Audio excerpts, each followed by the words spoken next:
Here. Yes. Thank you. My question is about money.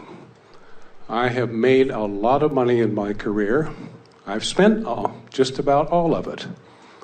And as of about 6 hours ago, the sale of my company was completed.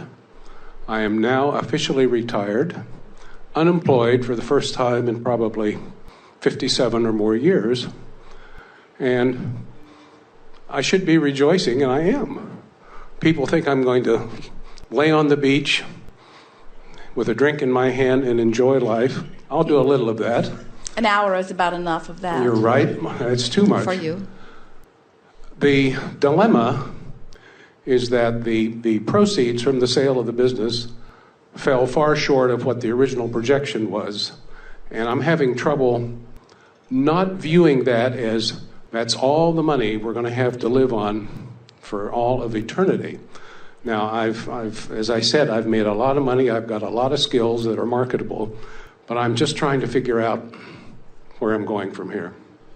Well, as we listen to you talking about this culmination that you've been working toward for a while, we can feel split energy about it in the sense that while you were really ready to close the door on that chapter of your life, you're not ready to close the door on your life. Right. And so whenever anyone says that they are retiring, we would far rather hear them use the words, I'm going to begin doing something different than what I have been doing. When you said, I have over my lifetime made a lot of money and I've spent a lot of money, we wanted to say to you, you've breathed a lot of air in and you've breathed a lot of air out. In other words, and isn't it nice that you didn't have to hold that air in? Isn't it nice that in and out, in and out, in and out? And so nothing has changed. In other words, you're going to continue to make a lot of money. In fact, it is our expectation that more money than you have been flowing in any recent time will begin flowing, because you're feeling you will begin, once this all sinks in, you'll begin to feel so much less resistance, so much more freedom. And the proceeds from the business that you've sold are giving you such a lovely buffer that really takes the sting out of everything, that it will put you in a relaxed position where we believe your creative juices will flow more easily than they ever have before. Also, you have to remember, there's something that we know that you don't know that we keep wanting to tell you because it's beneficial for you to know it, but we don't mind that you don't know it because we know it and we can tell you anytime anyway. But here is the thing that we know, and that is that you have been launching all kinds of things into your vibrational escrow. And one of them is, I will always want something interesting to do. And that defies the basic definition of retirement. And so you're wanting to say, I'm retiring from that while I'm opening the door to that. And we want you to understand that we think everything is right on schedule, and we quite frankly think that part of what you launched over there into vibrational escrow, now hear this, you're really going to like it if you hear it the right way. So we'll be very careful how we say it to you. Because of the power of your being and the determination that you have for life to continue to flow through you, you would never put yourself in a position where it was not a good idea for you to be active, because that need or desire to be active will continue to draw life through you. And if Esther has said, as money flows to them easily, has for a very, very, very long time. It was flowing easily to Jerry before Esther even met him. And for a while she felt guilty once she hooked up with him, because dollars began to flow easily to her.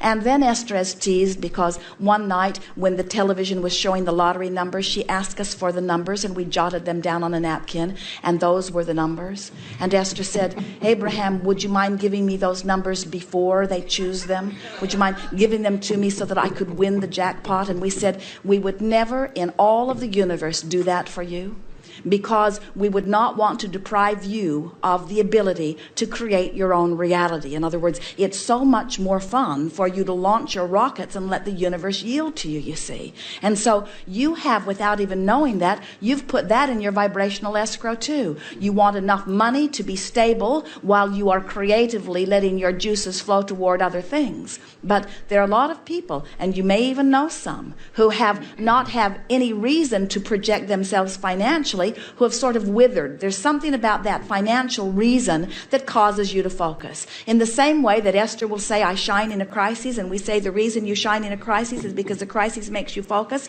Many people shine in the necessity of earning a living because it causes you to focus. And that focusing causes life to flow through you, and life flowing through you is what life is all about, you see. Thank you. Sorry for the wrong choice of terms. This is a new beginning, not a retirement. It truly is a fabulous new beginning. The best is still to come. And if anyone says, oh, you're retired, laugh and say, well, that word got stuck in my throat years ago. Right. I don't use it. Thank you. Yes, indeed.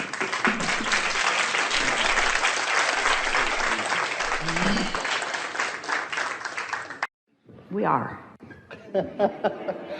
Thank you. Thank you for being part of my experience. I've been looking forward to this for months. The question I have is, there have been a few times in my life where I kind of entered into slow motion, where time almost stopped. And it was a couple car accidents, and another time I'm slipping on the ice. And then a couple times there was a voice that came from within, from my solar plexus, that told me what to do in the moment. And it was like the perfect instructions. And I was just wondering what that was. We think this is a really good conversation to begin with today, because we are just talking about that broader perspective. We're talking about who you really are. We're talking about how your inner being, or whatever you want to call that consciousness, that part of you, is present with you here and now. So when it really matters, when you are in a situation like you've described, slipping and falling, or in the middle of an out-of-control car accident, there is a usual, not always, but there is a sometimes letting go of your own control. And you know how you said just now, I've been looking forward to this for a long time? Well, you have that momentum about well-being that has been going for a long time too. So since time is perceptual, and since in those situations you let go of your control for a moment, that broader perspective simply became dominant. There is so much more what you are calling time for you to view or examine the details of a moment. But because you keep driving out the driveway the same way all the time, you establish an expectation that could be different if you would let it be. And when you have experiences like that, Esther remembers walking around a lake at a hotel in Orlando with Jerry, and there was a raise in the sidewalk, and Esther stubbed her toe on it and was going down. And somehow she had that experience too, where time slowed, and Jerry caught her and broke her fall in about 5 different ways. And she just sort of floated softly to the ground. And she looked up and she said, that was fun. That was fun, because she was going down. But because both of them were in that sort of what you want to call a time warp, or a different perspective of time. Well, if you could accept that you have source within you who is aware of where you are at all times, and this is the statement, we've been making it, but we want to make it right here in relationship to this, so you will all hear it in an even stronger way. Your inner being knows always where you stand in relationship with where you want to be, and knows what the path of least resistance is to get you there. And so you have so many more resources, so much more help than most of you allow yourself to receive. And the reason, we like your story, the reason that more of you don't allow more of that help is because somewhere along your physical path you've picked up the notion, the bogus, erroneous, flawed premise notion that you're here to prove something and that you should do it yourself. And so for you, in this example, you had to be in a completely out of control situation before you let go and allowed that broader perspective to help you out. Anybody else had experiences like that? Then you know what we're talking about. So our encouragement is acknowledge that, and then let the help be there all the time. All the time.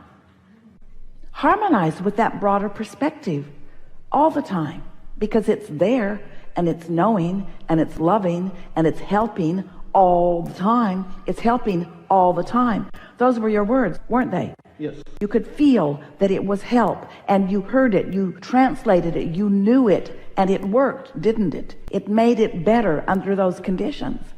But you're so funny. We love you so much. You wait until you're in trouble before you ask. And then when you ask, you can't listen because you're in trouble.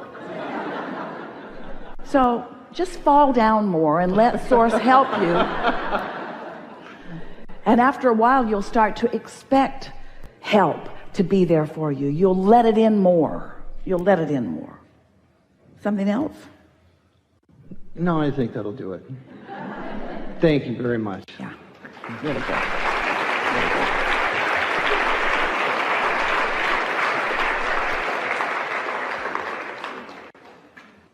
Gotta go it alone. Gotta prove your worthiness. Where do you get that stuff?